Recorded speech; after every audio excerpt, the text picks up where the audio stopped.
William Wallace said, all men die, but not all men live. Kind of understand that. I have this problem. I get extremely anxious when I don't do anything. I feel like I'm wasting a day. I feel like I'm wasting a moment. I feel like I'm wasting life. It rained all night. It rained all morning. I didn't go walk or run this morning. I didn't get up at 7 o'clock. Slept till 9. I didn't read anything. It's almost 4 o'clock now. I haven't read anything. I haven't written anything. I haven't sought out any knowledge. I haven't sought out any physical endeavor. I haven't done anything to improve myself. Worthless people live only to eat and drink. People of worth eat and drink only to live. It's a motto. But I do it not because I'm in exquisite physical shape. I'm not. I get very lazy and eat very poorly. I don't do it because I'm extremely intelligent, because I'm not. I don't do it because I'm the perfect person, because I'm not. I do it out of fear. I do it out of fear that there won't be enough time, that I'm wasting time. Fear that if every day isn't a hike or an adventure or a trip or a pursuit of something that betters me in some way, then that day is wasted. Instead, I did something I've done 1,000 times this morning. I laid in bed and I watched a movie. Watched Fletch Lives. Followed that up with Caddyshack. It's getting time for my summer movies. Took a long hot bath.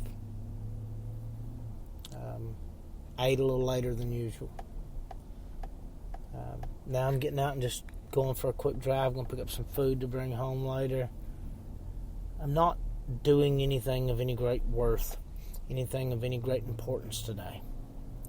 If you were hiking the Appalachian Trail and every day of your life, if the Appalachian Trail represented life and every day represented what you did on the trail. Yesterday I hiked 20 miles. Today I took a 0 day. I did nothing. You see, people who do the Appalachian Trail, those 0 days are important. They're important for recovery. They're important for rest. But they're also important for a little bit of the enjoyment of the trip in its entirety. You have to stop. You have to stop and enjoy the trip. It's like life. You have to stop. You have to enjoy the moment. Am I the only one that finds that hard? Not that I have a hard time enjoying it. I do. Being lazy is fun. And I don't want to come across like I'm in peak physical shape and I'm always doing. That's not the case by any sense of the word. In fact, my pursuit of trying to always be doing something most of the time leads to me doing nothing more often than I'd like. But days like today when I've done absolutely nothing, those days scare me. They used to not, but they do now. Because I feel like I'm not doing anything. And when I stop and I look at it, I'm very much doing something. I'm living life, because every day in its totality is representative of life.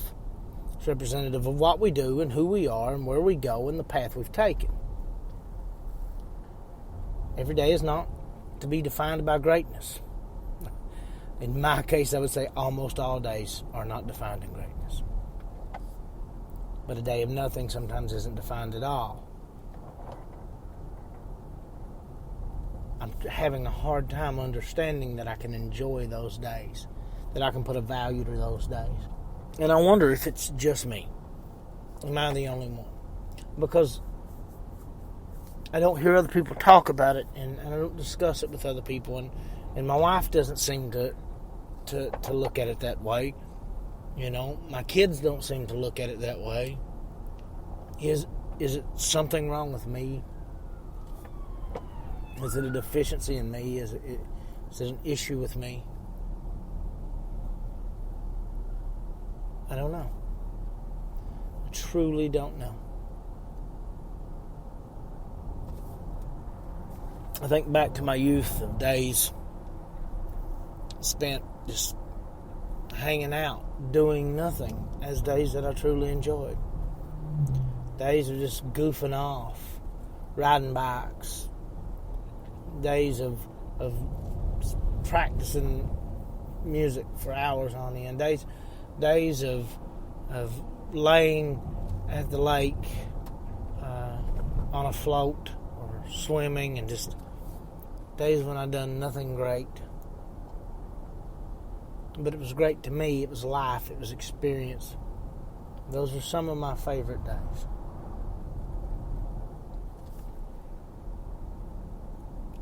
I see that in hindsight and see its value, but it's hard to see the value in every day in the present. I don't know why that is. I don't understand it. And I, again, wonder if it's some neurosis of mine, some psychosis of mine, something that is purely in my head, or is it something that others feel the same way as I do? How do other people determine the value of a day? How do other people determine the value of a life? How do you determine progress? How do you determine if you've wasted a day? Can you waste a day? I mean, I truly believe you can waste a day. You can waste a day reflecting on things you can't change. You can waste a day wanting for the past only. You can waste a day living for tomorrow and not living for now. I understand that. But a down day, just an off day, just a lay around and watch cheesy movies day. Is that a waste? Or does it add a value? Does it add something? Yesterday was no grand adventure, but I felt like I put effort into yesterday. I felt like I read a little bit. I listened to an audiobook. The two combined should equal reading a lot, I guess. I went for a run. I went for a walk. I did a little tweak work on a cover for the book. Set up my hammock. Spent some time in it in the sun. Looked up some addresses and got some stuff ready for the press release for the book. Spent time with family.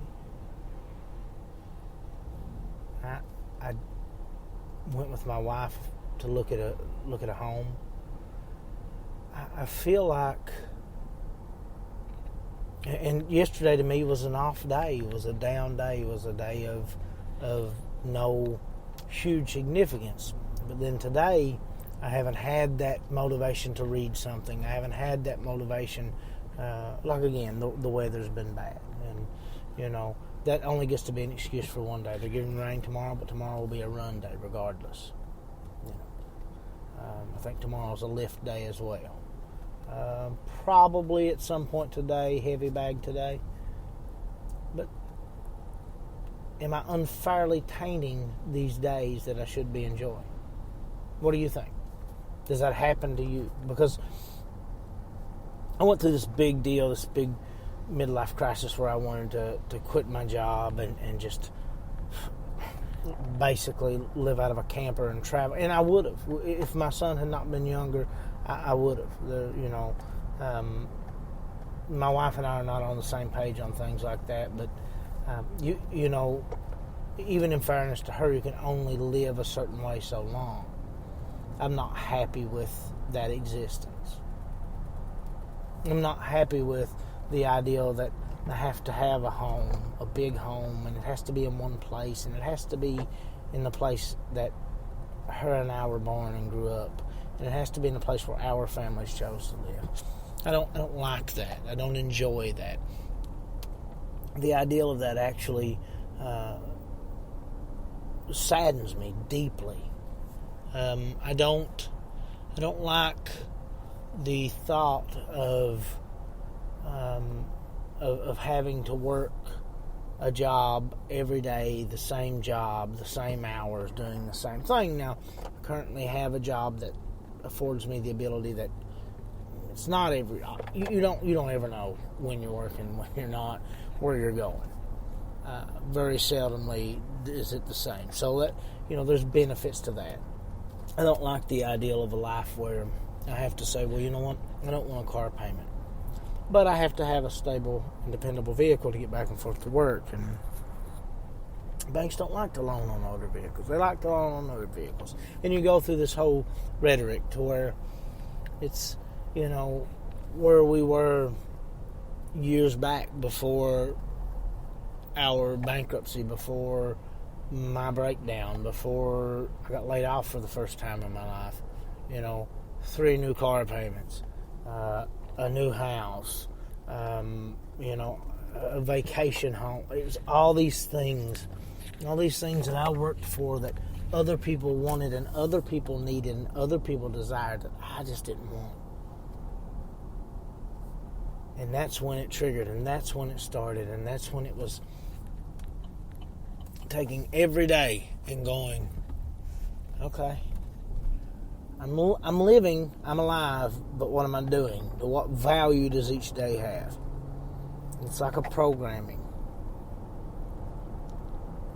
I would like to take off right now with a backpack and walk across the country. I can't do that. Even though I've freed up my life vastly from what it was before, I still have obligations. I still have things stopping me. Or I want to take and just go to every state for just a day, if nothing else. Drive through it, get out, and go, boom, I was here just once, so I can say that I've seen every state. It's not an extremely expensive endeavor. It's not an extremely hard endeavor. But it's an endeavor that I'm restricted from. See, that's not a wasted day to me. It's a valuable day to me. But is it just because I'm putting value on certain things and not on other things? Am I solely and completely biasly determining the value of these days? I obviously am determining the value of these days, I'm not. But the method in which I'm doing it, is it flawed? I mean, theoretically, you'd have to look at it and say, of course it's flawed. Because it's personal desire that's putting value on individual days. Someone who's got a week to live would look at a day like mine today, and if it came one day after that week and go, that would be the most valuable day of my life, just to lay and watch TV and just to be in the same house with my family and to have that experience. And I can understand that, and it would for me as well. Somebody with a week to live whose illness is not affecting them physically and they don't have the family that I have or things that they may look at it and go, man, I've only got a week left, and here you wasted a day laying in bed watching Fletch Lives again. How many times have you seen Fletch Lives? Not enough is the answer. That's everyone's answer. It should be. If you've seen Fletch Lives less than 100 times, you're behind. Fletch or Fletch Lives, either one. Classics. But beside the point. Maybe that person says, I've only got a week to live, I'm not laying in bed watching Fletch.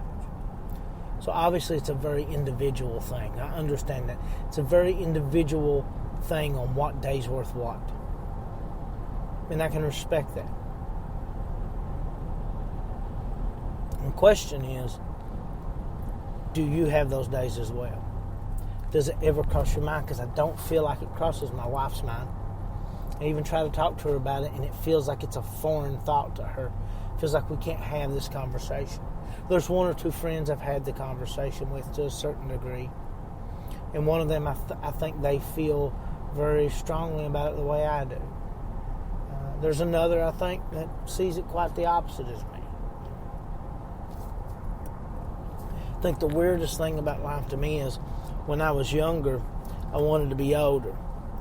So, looking back, my thought process would be I wasted those days because I was living for tomorrow. You can't live today living for tomorrow. But I look back on my youth and I very much sought the day, lived for the day. And it was only when I was a little bit older, late teens, early 20s, that I started kind of living for tomorrow, especially when I started working. Long hours and jobs that required, 60, 70, 80. There was 90 hours a week at times on road construction. Not all working. A lot of that was travel, but it still was separated from life, away from family, away from doing anything, just working to survive. And at that point, it's this transition of living for tomorrow, living for the weekend, living for Saturday, if you even got Saturday off that week, living for Sunday, if you even got Sunday off that week, or living for the end of the 21 days. You're going to work 21 days straight and you're going to get a day off. Working for that, working for the end of that cycle. Or being up north away from my family and working 7 days a week and working for the month to be over so you can come home. So I started living from tomorrow. But I didn't realize that at the time. Just like when I was younger, I didn't realize I was actually living in the moment. Very much so living in the moment. Very carelessly and recklessly, but living in the moment. And looking back, that living in the moment compared to living for tomorrow, the living in the moment seemed careless and reckless at the time, but it was far better spent time than the living for tomorrow. And then the living for tomorrow, well, that just added up and piled up, and shit, today was gone, and there were no todays. All the todays had been replaced by worrying about tomorrows. And all the tomorrows eventually just became the todays that were worrying about the next tomorrow. So then I started thinking feverishly about yesterday. But it's the same predicament. I could not live today when I was living for tomorrow. And I could not appreciate and live today when I was constantly thinking of the past. Well, it used to not be this way. And man, when I was in high school, that was great. And man, when I was in grade school, that was great. Man, when I was a kid, that was great. Man, when I first started work was fun. Man, when I did this before, everything was about before. Everything was about the past. So I went from living in the present to living to the future to wanting the past. And then responsibility does creep up on you, but also pressure, societal pressure. Not just from people you don't know, not just from society, but from people you do know, people you're close to, people in your family. Gotta have a nice home. I mean, you're almost 30. Gotta have a nice home. So you start working for that goal. Yeah, man, $1,000 a month is a lot of money, but, it's a house payment. It's something you got to do. Car payment? Your car's almost paid off. We got to trade it in. Miles are too high. You've got to have a dependable, newer car. You're not a mechanic. What, are you going to work on things? No. You're going to get a warranty, and you're going to get a newer car. You can't put your daughter out in an old jalopy. Get her something a year or two old. Something that you can get a warranty on. Something that, you can depend on. That way it'll make it, Hey, your wife's got to drive your young son around. That vehicle's getting high miles on it. Hey, once the vehicle gets past 70,000 miles, you just start losing value. Or refinance something. Play interest on something else. Don't lose that value after 70,000 miles. Vacation's extremely important. You got to go on vacation. You got to. You got a vacation. That's what keeps you sane. That's what you work for. That's the tomorrow you seek, is a vacation. A couple weeks a year, every year, to just unwind. Now, I'm not going to take those couple of weeks for the first 4 years at this company. That way, they understand my commitment, and that way I can make sure I'm ahead on these cars and on this house. But you know what I am going to do? I'm going to buy a vacation home. We love going to Tennessee. I'm going to go buy a vacation home in Tennessee. I'm going to buy a timeshare. Yeah, I'm going to buy a couple weeks a year timeshare. Yeah, I know it's been 2 years since I bought the timeshare, and I'm not actually taking a week off work in those 2 years, but this next year, I'm going to take it. And you know what? This year, I'm taking that week off work, but man, we've been every other free weekend down there to the to the same place. Let's go to the beach this year. Forget that timeshare. Let's go to the beach this year. It's a trap. It's a trap. I set the trap for myself. Don't get me wrong. Nobody set the trap for me. Nobody said, hey, think you can pay your bills at 40 hours a week?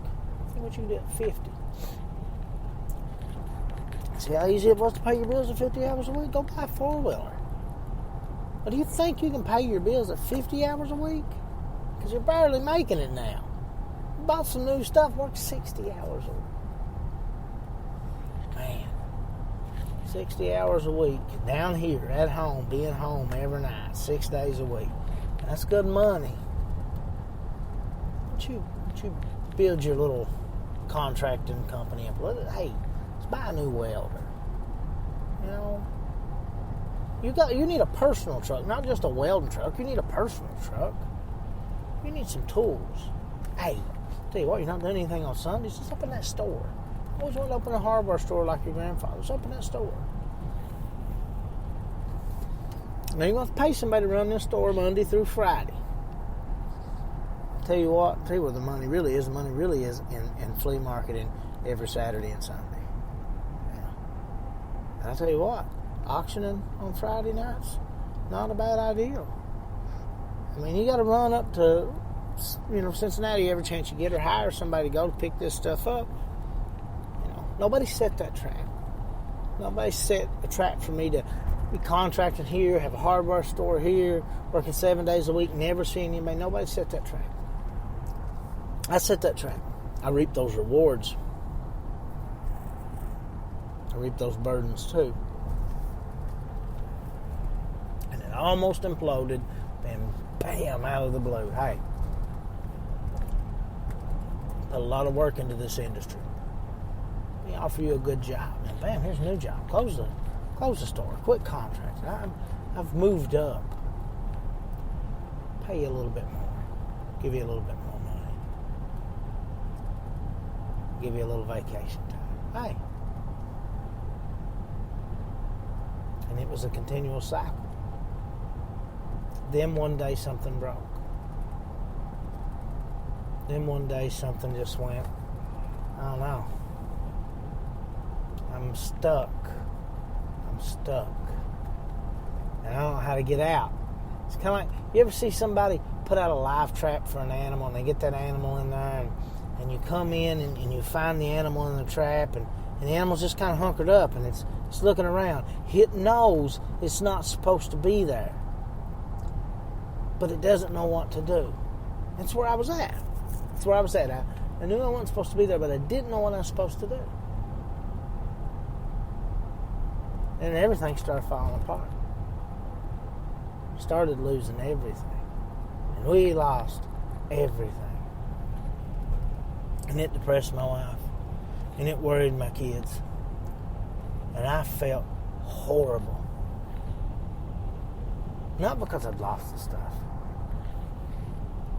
Not because I'd got a break for the first time in my adult life from work.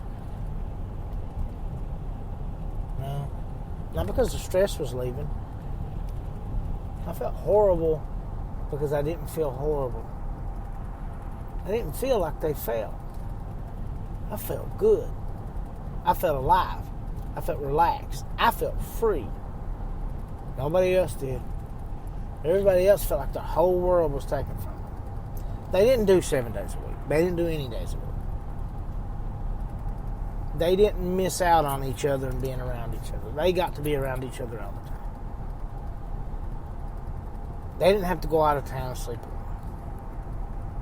They also didn't have to worry, because I made sure I kept that worry. Now, all of a sudden, unfairly, I've just released all the worry at once because it got out of control. It overflowed. And see, right before that all caved in, I started wanting to experience life. I started wanting to not waste days. If I had a free minute, especially before my son was born, because you have to understand, my daughter was 12 by the time my son was born. If you've ever had kids, there's more free time once they get past 10. Not that you don't spend time with them, just that they start separating from you and kind of becoming their own person. So at this point, I'm, got a free minute, just a free second, then I go do something with them. And if they don't want to go do something, that's fine. Let them sit home. I'll find a rock to climb. I'll find a hill to hike. I'll find an adventure to do. But see, it had to be something somewhat exciting, somewhat thrilling. It couldn't just be a regular day. But that's when I started wanting to exist. And we had my son, and I was like, man, I've never had a boy. I was doing the whole thing over again, and I was excited, and the stress came back, though, because I was like, oh man, I gotta, And now that all that's gone, and my kids are older, my son's almost 9, almost 10. My daughter's almost 22. I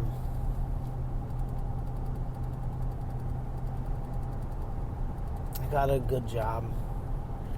I don't have ridiculous hours. I don't have ridiculous bills.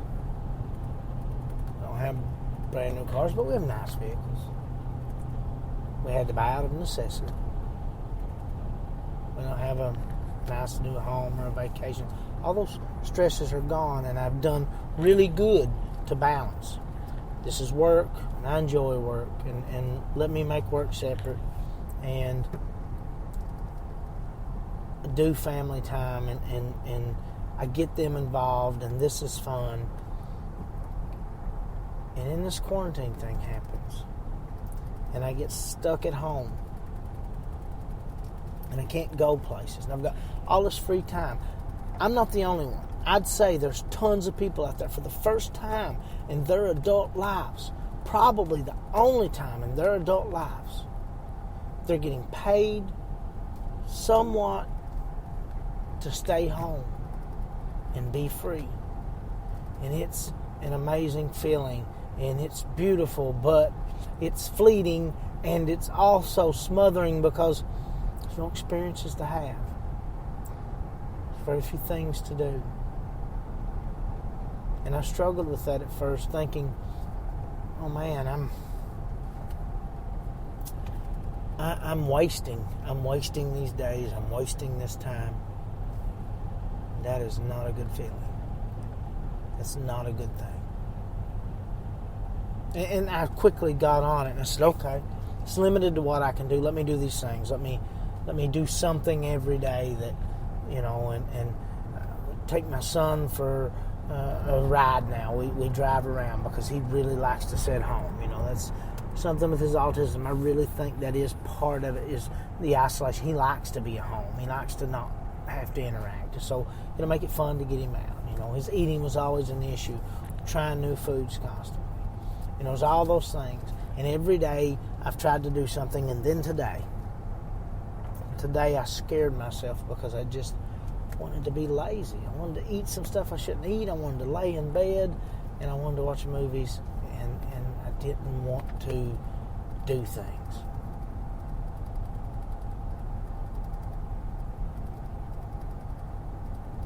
I didn't know how to value today. It still has great value. I got to be home with my wife and my kid. My daughter's not with us, but still, at least that. I'm healthy, they're healthy. Everything's good. We weren't starving. Things weren't bad. There's so much great value in today. Almost underappreciated. I still believe I could have done more with it. And eventually I did to some degree. I got on here. It's like therapy for me, and I spouted this out. I got a lot of good listeners who listen to these things and interact and send mail. And this may be one that a lot of people just start out and go, nah, okay, this is going to be, some rambling. But maybe somebody will hear it and they'll go, hold on. I know what I need to say to Justin that'll bring this home for him. And they'll email it to me, or they'll see me in person, they'll say it, and it'll change something for me. Or maybe there is one person that hears it and goes, hey, I see what you're talking about. I do. That could suck. And what about this? And a conversation started, and a dialogue started, either in person or in comments or via email, and it puts some value to this conversation, to this podcast, to this thing.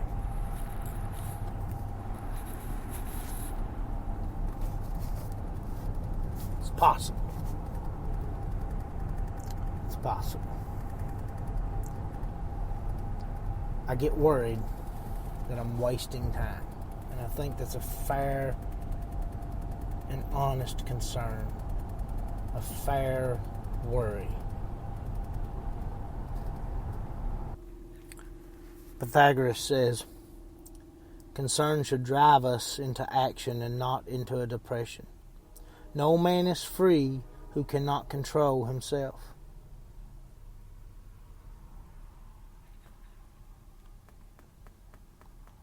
It's kind of fitting for today, I guess. Questions, comments, anything, talkjunkie@gmail.com. Just keeps things separated. It's made things a whole lot better. New book is done. New book is now 99.9999999% complete. We're just waiting for a release date, which will probably be once this all opens up. And I'm not big on keeping up with all the news, but I have made a little deep dive into the news here lately and looking at infection rate and the numbers that the CDC pulled back and all this. I'd say we're getting wide open, understandably so, after seeing actual numbers. So once that happens, probably be a release date for the book. Got a lot of mail for the mailbag episode. Should be able to do it this week or next. I wanted to wait and get some more stuff in, and it came in. Some really good questions and some really good comments and some funny ones and some crazy ones. But I enjoy all things. So hopefully we will get to that this week or next. That one does require a little bit of work here or there. Yeah. Don't suck, don't die. Be good to each other.